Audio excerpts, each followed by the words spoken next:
The afternoon sun streamed through the windows of my modest apartment as I arranged the final touches for my baby shower. At 7 months pregnant, everything felt surreal.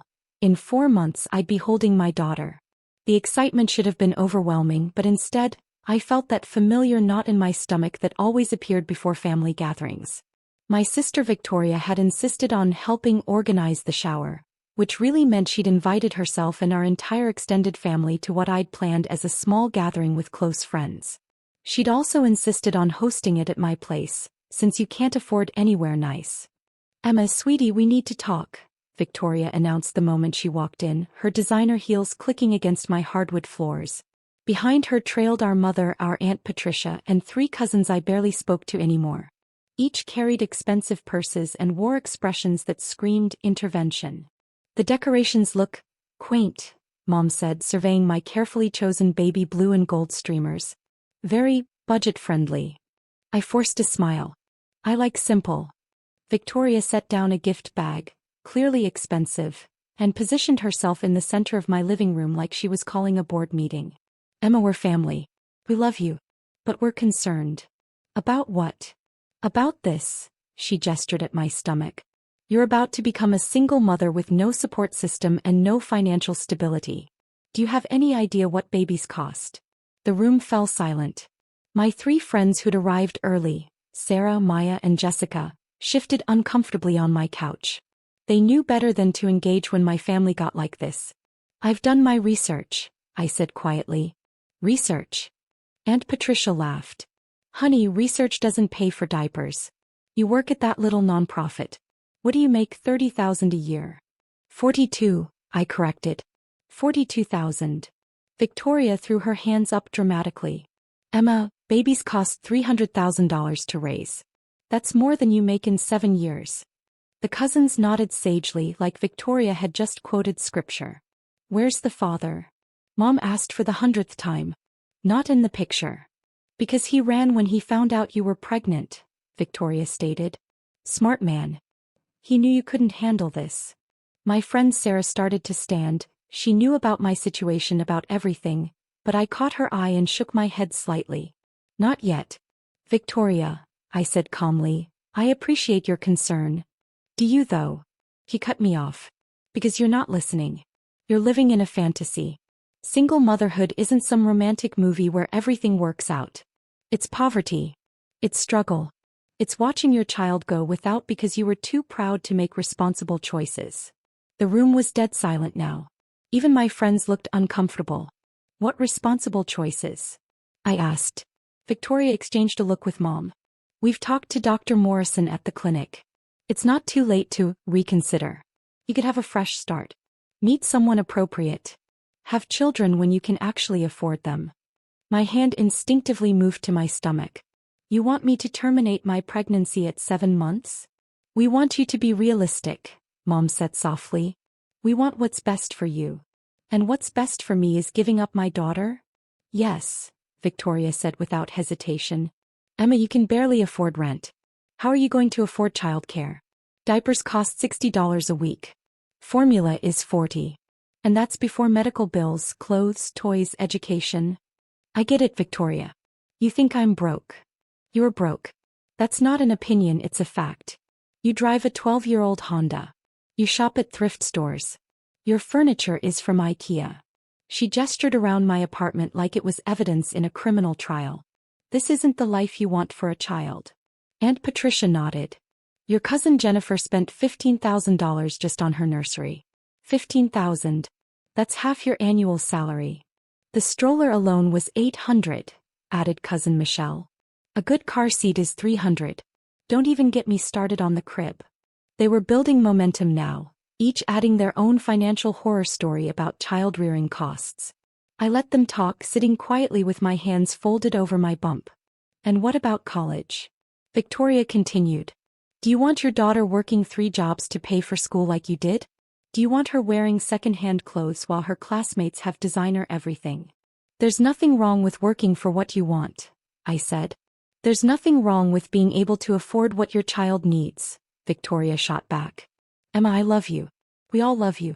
But love doesn't pay for pediatrician visits." The doorbell rang, interrupting Victoria's monologue. I started to get up, but Sarah was already moving toward the door. "I'll get it," she said quickly. More guests, I assumed. Probably Victoria's friends who'd want to join the pile-on about my financial inadequacy. But then I heard Sarah's surprised voice. Oh, Dr. Harrison. Please come in." Dr. Michael Harrison stepped into my living room and the entire dynamic shifted. He was tall, distinguished, with silver hair and the kind of presence that commanded immediate respect. He wore a perfectly tailored suit and carried himself like a man accustomed to being the most important person in any room. My family's expressions changed instantly. Victoria smoothed her hair. Mom sat up straighter. The cousins suddenly looked like schoolchildren when the principal walked in. "Miss Thompson," Dr. Harrison smiled warmly at me. "I apologize for interrupting. I know you're hosting a celebration." "Not interrupting at all," I said, genuinely pleased to see him. "Everyone, this is Dr. Michael Harrison." Victoria's eyes lit up. "Are you Emma's obstetrician?" Dr. Harrison chuckled. "No, though I'm honored by the assumption. I'm the Chief Executive Officer of Presbyterian Medical Center." The room went completely still. Presbyterian Medical Center was the largest, most prestigious hospital system in the state. Dr. Harrison was essentially medical royalty. "Emma," he continued, pulling out his phone, "I wanted to show you the progress photos of the new maternity wing. The contractors finished the interior yesterday, and I think you're going to be thrilled with how it turned out." He held out his phone, showing me pictures of a stunning, state-of-the-art maternity ward. Private rooms with floor-to-ceiling windows, advanced monitoring equipment, spa-like amenities. "It's beautiful," I said, though I was watching my family's faces out of the corner of my eye. Victoria looked like she'd swallowed her tongue. "The Thompson Family Maternity Center," Dr. Harrison said proudly. "Thanks to your $50 million donation, we're going to provide the finest maternal and infant care on the West Coast. The grand opening is next month." Complete silence. "50 million? Victoria's voice came out as a squeak. Dr. Harrison turned to her with professional courtesy. "Oh, are you family? How wonderful. You must be so proud of Emma. Her donation is the largest single contribution in our hospital's 120-year history." Mom's face had gone completely white. "Donation. The maternity center was Emma's vision entirely," Dr. Harrison explained. "She came to us 18 months ago with plans for a facility that would provide world-class care regardless of a family's ability to pay. No mother should have to choose between quality care and financial security," she said.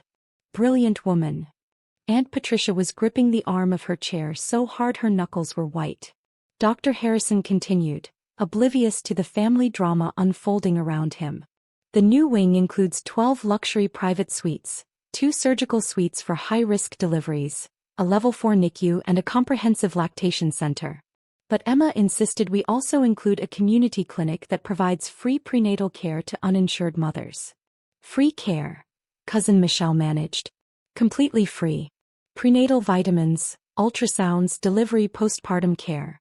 Everything. Emma's funding covers it all for the next 20 years.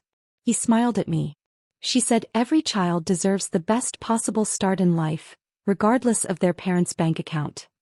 Victoria was opening and closing her mouth like a fish.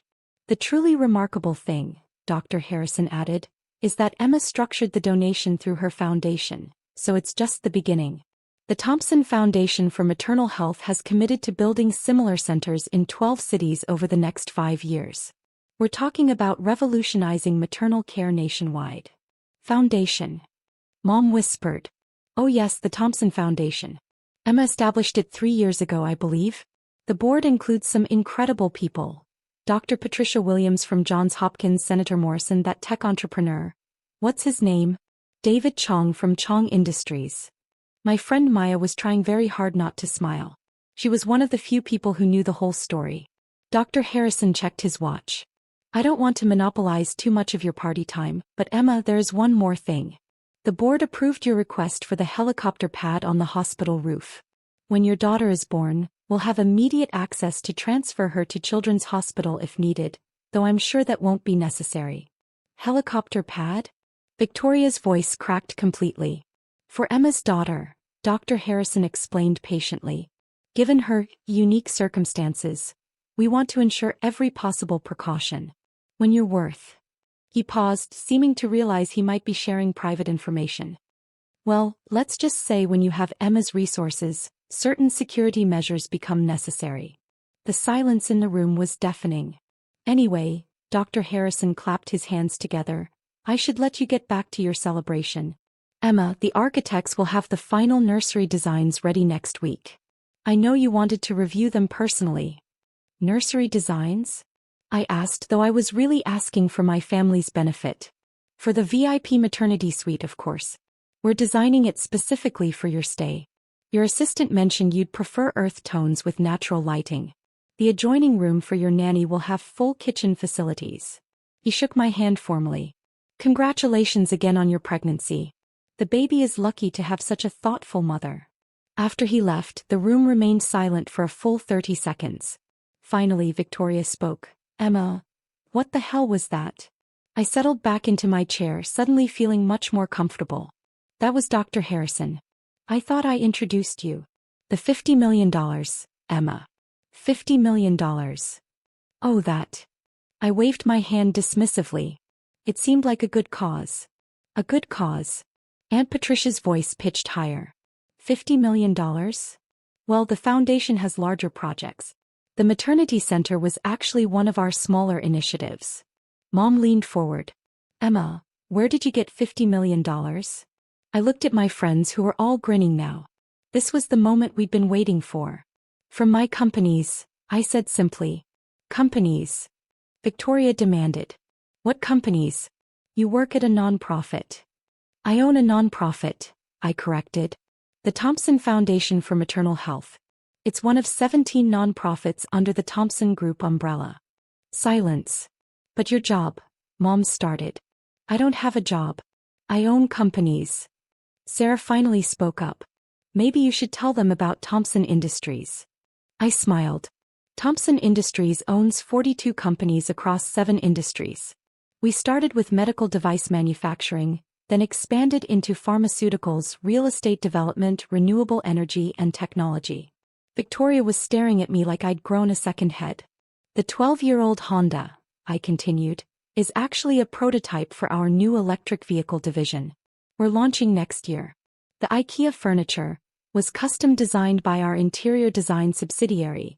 They specialize in sustainable, minimalist aesthetics. This apartment? Mom looked around like she was seeing it for the first time. Is the penthouse of a building I own.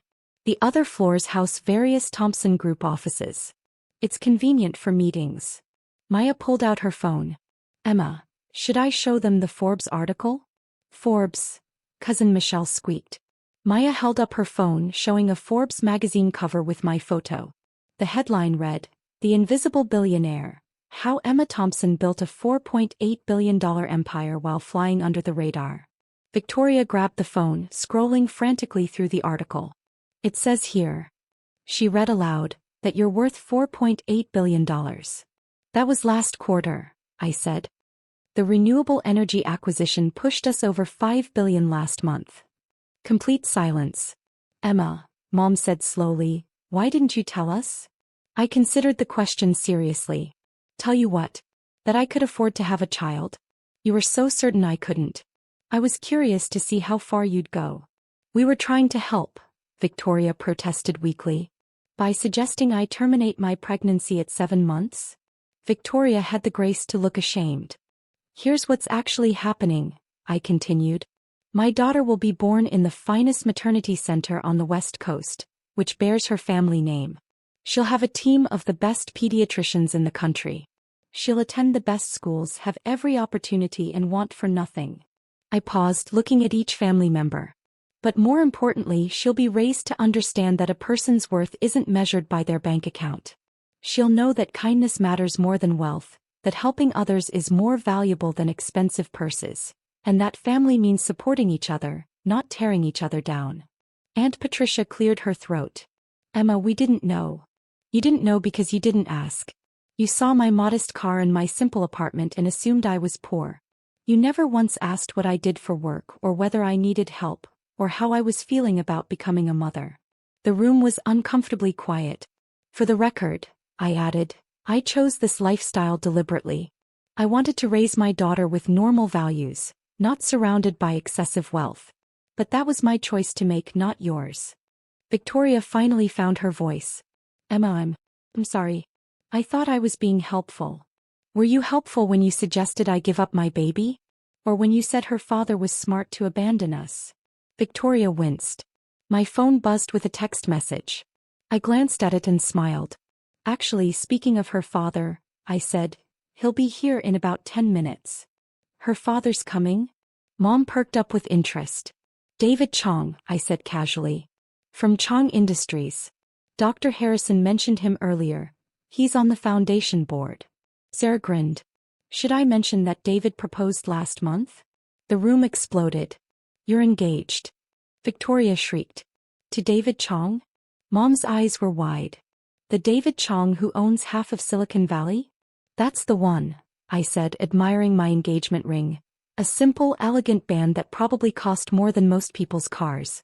We wanted to wait until after the baby was born to have the wedding, but given today's conversation, maybe we should move it up. I'd hate for you to think I was raising my daughter without a support system. The doorbell rang again.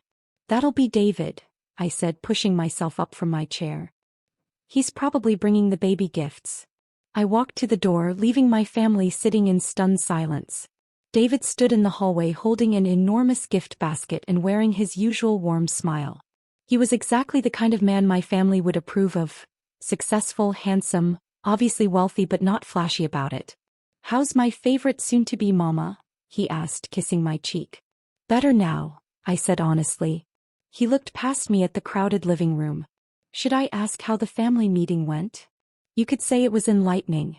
David laughed. Well, I brought presents for everyone. Hopefully that helps. As we walked back into the living room, my family arranged themselves like they were posing for a portrait. Suddenly everyone was smiling. You must be David, Victoria practically purred. I'm Emma's sister. The famous Victoria, David said diplomatically. Emma's told me so much about you. I wondered if he meant the stories about Victoria's shopping addiction or her habit of borrowing money she never repaid. David, Mom stepped forward. What a surprise to meet you. Emma never mentioned that she was engaged to one of the most successful entrepreneurs in the country? David finished with a smile. Emma's always been modest about her accomplishments. It's one of the things I love about her. He handed me the gift basket, which contained what looked like very expensive baby items. From the Chong family, he explained. My mother insisted on the platinum baby spoons. Apparently it's tradition. Platinum baby spoons. Victoria looked like she might faint. Emma, David continued, I have some news about the foundation. The World Health Organization wants to partner with us on the Global Maternal Health Initiative. They're offering a matching grant, $2 billion over 10 years. $2 billion. I repeated. To expand the maternal health centers to developing countries.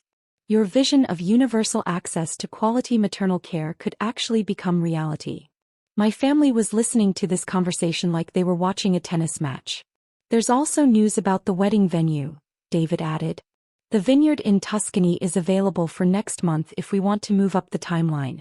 My parents could fly everyone out on the company jet. Tuscany, Victoria whispered. David turned to address the room. I hope you'll all be able to join us. Emma's talked about how important family is to her.